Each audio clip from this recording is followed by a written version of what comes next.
I recently ran into a Californian who had just moved here to help Tennessee's education system be reformed. I wondered why his sudden concern and compassion for Tennessee's children. The Republicans are now bringing in out-of-state guns to fight the Republican war against public education. And they accuse Democrats of bringing bad things from Washington, but listen to all the Washington-based outfits spending millions to buy our government to give them their way with Tennessee taxpayers. The Beacon Center is spending tens of thousands, perhaps hundreds of thousands on a new television ad calling for vouchers and school choice. Their funding sources include the Cato Institute, based in Washington, D.C., the Atlas Economic Research Foundation, based in Washington, D.C., and others that perhaps you'll ask and inquire about, others that we may not even know about. Students First already has spent $900,000. Let me cite my source there that is inestimable, Thomas Humphrey on the Hill in January, on lobbying and candidates, and they'll spend hundreds of thousands more this legislative session on its 9 lobbyists.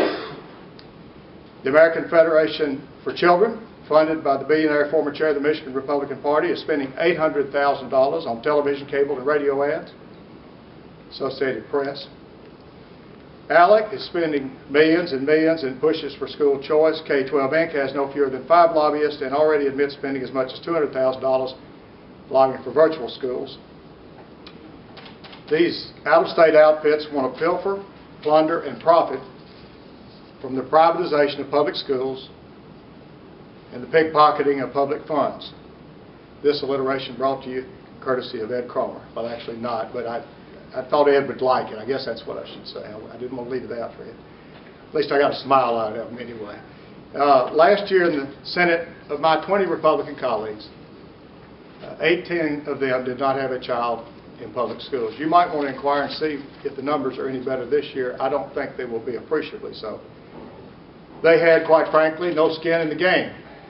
Perhaps that's one reason I saw these issues differently last year, and I see them differently this year. But the Republicans already have prohibited teachers and school boards from working together on pay plans, evaluating teachers, staffing decisions, and anything called, in the words of the statute, innovative. This from the folks who want to reform schools. They're prohibiting teachers and school boards working together on anything innovative.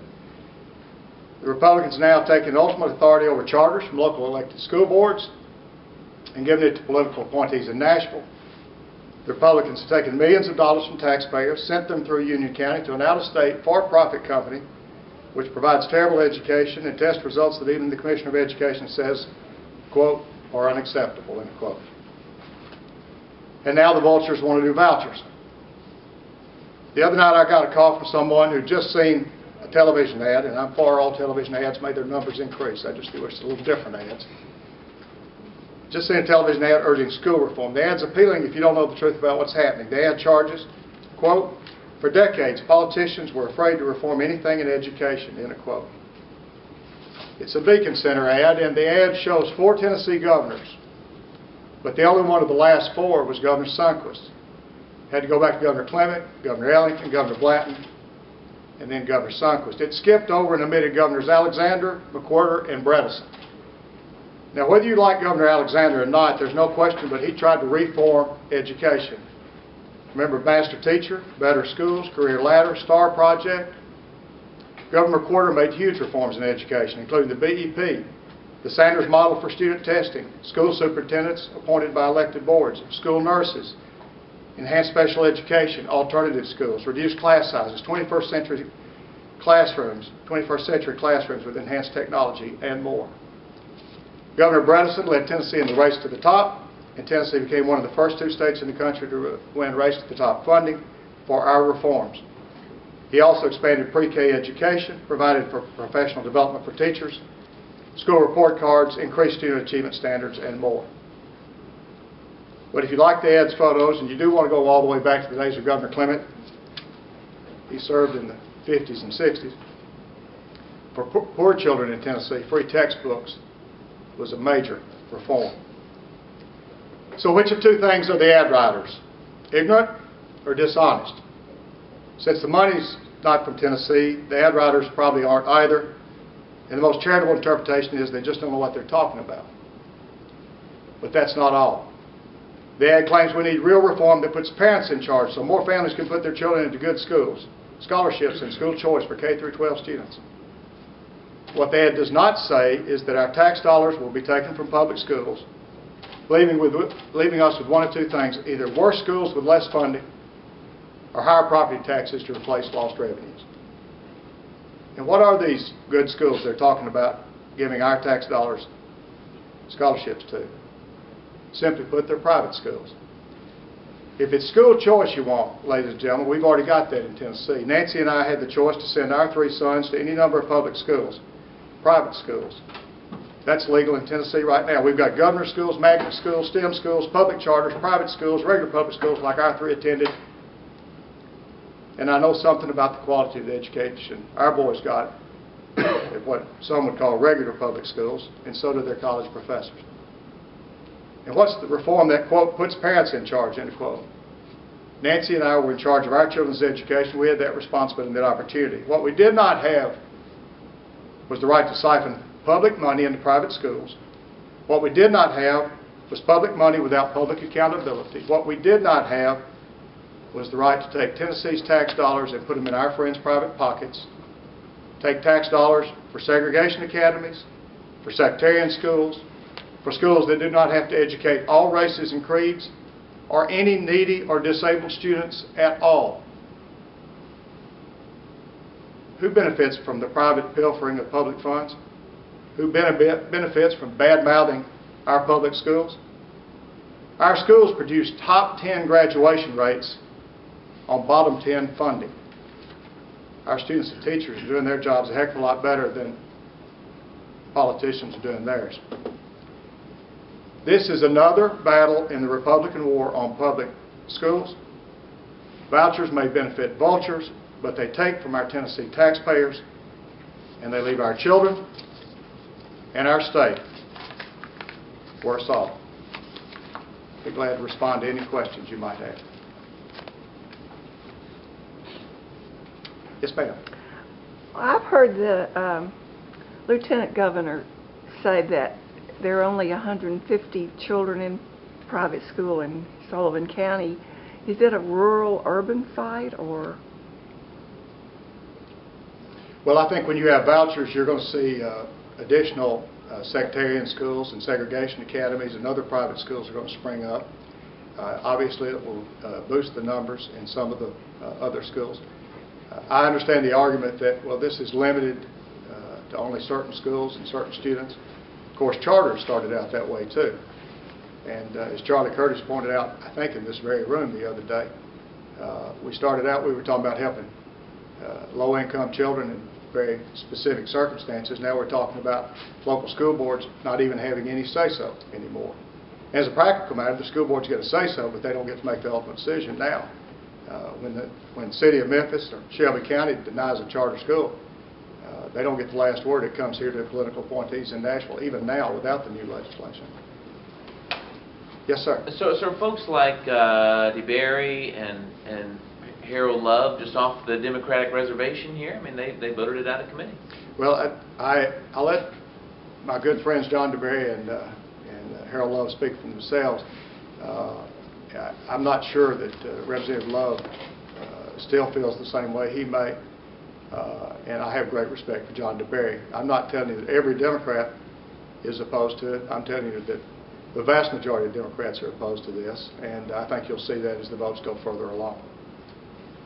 Well, in terms of what these groups are spending on their current television campaigns, I mean, you're saying tens of thousands of dollars per Beacon Center. I mean, surely you guys have a way to check and see how much is being spent. Well, if you'll tell me how to do it, we'll do it this afternoon. Call Bill Fletcher and get their purchaser to go check. Well, I called Bill Fletcher, and I hadn't gotten the number yet, but you and I, as we often do, have the same. I'm not trying to speak ill of you, but sometimes we see things the same way, and I saw this in the same way. And I called Fletcher, and I don't yet have a number, but if you can get one, I would love to read about it. If I can get one, I'll be glad to call you and give it to you. So is your point that the ads are disingenuous? I mean, or do you think that it's inappropriate to be running ads to promote legislation at all? Well, I think it's inappropriate for out-of-state outfits to be pumping hundreds of thousands of dollars into Tennessee, and indeed millions of dollars into Tennessee, to try to pilfer the tax dollars in Tennessee, to try to direct them away, try to put them into private pockets. I think that's inappropriate. And I think the ads themselves simply are misleading at best. When you say that politicians for decades have been trying to do school reforms, and I can give you a list, many of you have been here and lived through those fights. They were not small fights. There's a reason why Tennessee was one of the first 2 states to get raised to the top funds, because we were leading the nation in reforms. And the ad that's just simply false. Now, you don't hear private schools, though. I mean, unless there's very shadowy sort of organization thing going on here. It's not private schools that are asking for this. I mean, are you suggesting that private schools are somehow backdoor funding these ad campaigns? That's not what I'm saying. I think all the more reason for concern is that you have out-of-state folks coming in with these ad campaigns. The virtual schools, for example, or not the first, but one of the battles in this Republican war on education.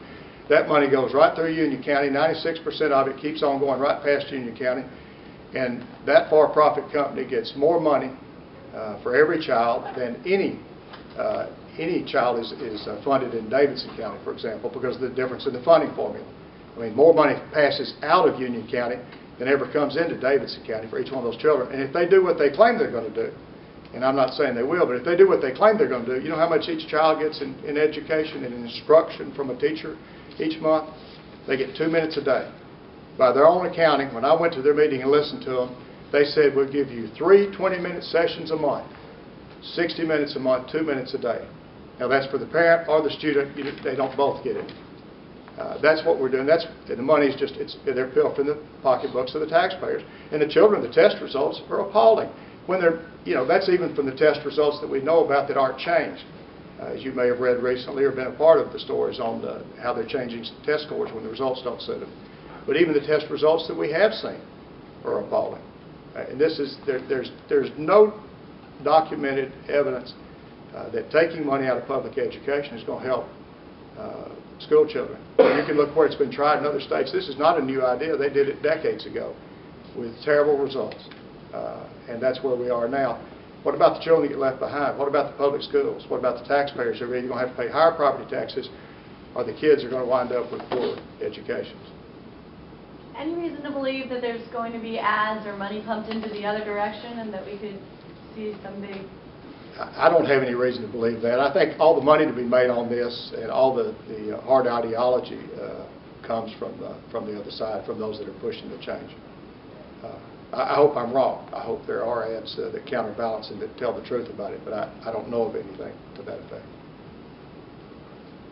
Is it also a concern that the legislature apparently refuses to hold any sort of oversight review of the Union County Absolutely. School? I mean, some of y'all, those of y'all have been around a couple of years, remember when this bill, I've missed a lot of them. Some of y'all written about some of them I missed.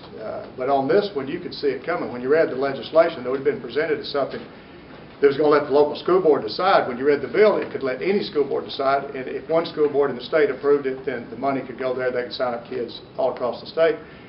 In Memphis, Rick, as you know, probably, they signed up kids in Orange Mound. They went to the targeted low-income kids and to get them signed up, and they're the ones who are suffering the most because they don't get decent educations out of it. It's appalling that there's not oversight. It's appalling that we're continuing. Well, we know what's happening now. The Commissioner of Education said the test results are unacceptable, and we know the millions are flowing out.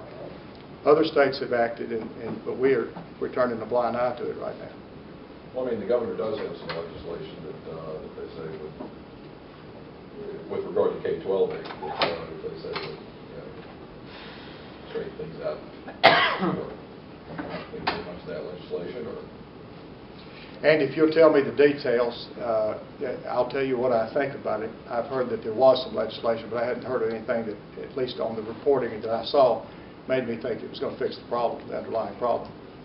There may be something in it, and I don't want to I don't want to be disagreeable without knowing my facts for sure. I can just tell you what I've read. It did not impress me with changing the situation. The fundamental problem is we're going to let one school board contract with an out-of-state company, for-profit company, and sign up kids all over the state, to target the kids in Orange Mound or other areas. From that's about as far as you can get from, almost as far as you can get in Union County and still be in Tennessee. It's pretty close.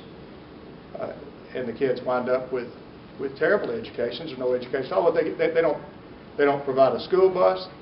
They don't provide a school building. They don't provide a sports team. They don't provide a school counselor for a kid that's struggling. They don't provide a meal. They don't provide anything except 2 minutes of instruction a day if the students and the parents can be persist and if they do what they say they're going to do, which is highly questionable. And then they provide access to some workbooks and an internet site. That's all you get. And we send them the same money, more money than we send to Weakley County or Davidson County or other school systems across the state. The biggest big part of the picture is, I mean, this is one battle. The vouchers are one battle, but this is an entire war on public education. When 18 of the 20 Republicans in the Senate, all of whom I love and respect, but when 18 of the 20 don't have a child in public schools, that tells you something. And one of the two that did, they redistricted it out, and the other is in Williamson County. And with all no animosity to Williamson County, I mean, would that all of us had that kind of public school funding that they have in Williamson County. And so they go after public schools with virtual schools, with vouchers, with the charters by taking local. Supposedly, the charters are going to be about local control and bring additional funding and targeted at needy kids. Now they're about any kid that walks through the door, and it doesn't necessarily even have to have local funding, and there's no accountability. I had a young woman who worked in a charter school. She wanted to teach at a charter school. She was in Memphis, Rick. She was a Rhodes graduate. She taught in a public school. She went to the charter school, and she told me she was going to teach first grade reading. She told me she did teach first grade reading. She started in August. She didn't have textbooks or curriculum. September, same thing. October, same thing. November, same thing. December, same thing. In January, they finally got books and curriculum. By March, she did not get paid. And the reason she didn't get paid was because they were claiming they had students they didn't have, and the funding, and the state said, we're not sending any more checks. Now, the guy running the school, as best she and her accountant husband can tell, the guy running the school, who served as the chairman of the board for another charter school, and they had a reciprocal arrangement with that guy, the guy running the school making $150,000 a year. And she's a teacher by March not getting paid anything. What we're seeing is absolutely, it reminds me of TNCare. Some of y'all are here for TNCare. We've got a feeding frenzy of public dollars available, and folks coming in to pilfer and plunder and profit off the public tax dollars with no accountability and no responsibility.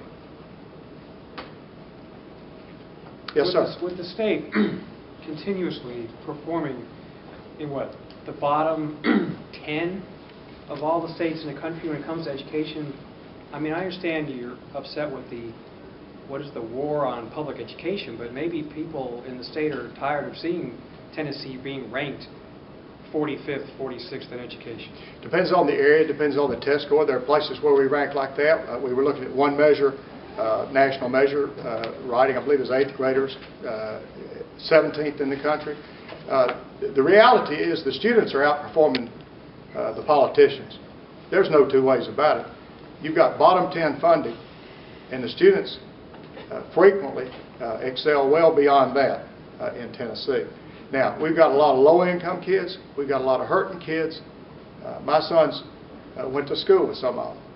But I can tell you, as somebody who's had a kid in public schools until this last May, for the last about 17 years, there are some great teachers doing great work in terribly difficult circumstances.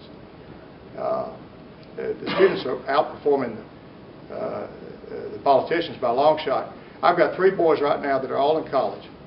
One of them's at one of the UT campuses. He's made 1 B in the rest A's since he got to college.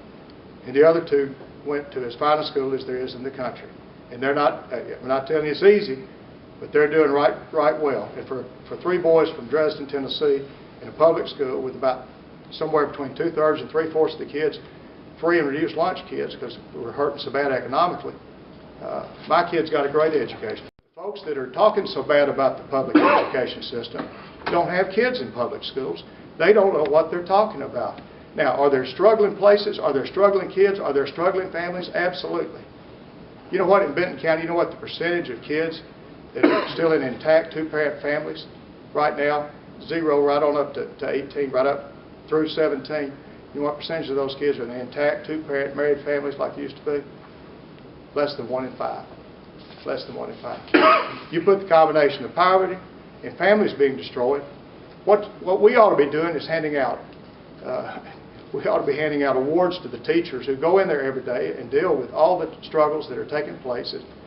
When the kids don't have the families, they don't have the family support, they don't have the income, their parents don't have the jobs. And yet, we've got folks just bashing the teachers left and right. Can't say enough bad about teachers. And most of the people doing the bashing don't have a child in public schools. I saw some public school teachers that weren't as good as some others, but I saw some that you know, I give thanks to God for what they did for my kids and for other kids. When you talk about these senators without kids in public schools, I mean, is it possible that some of these people had kids in public school and they simply graduated? Or, Sure, I mean, sure. I'm in that situation. That's absolutely true. But you're not. You know, I can't tell you what's going on in Dresden High School or middle school or elementary school right now like I could a year ago. Mm-hmm. And the longer you get away from it, the less you know about it.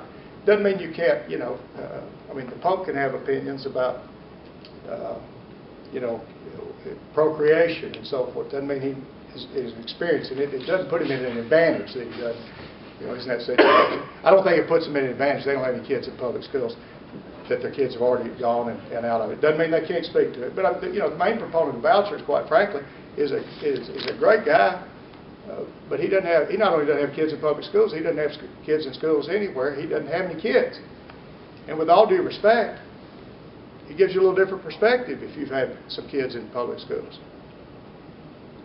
One more?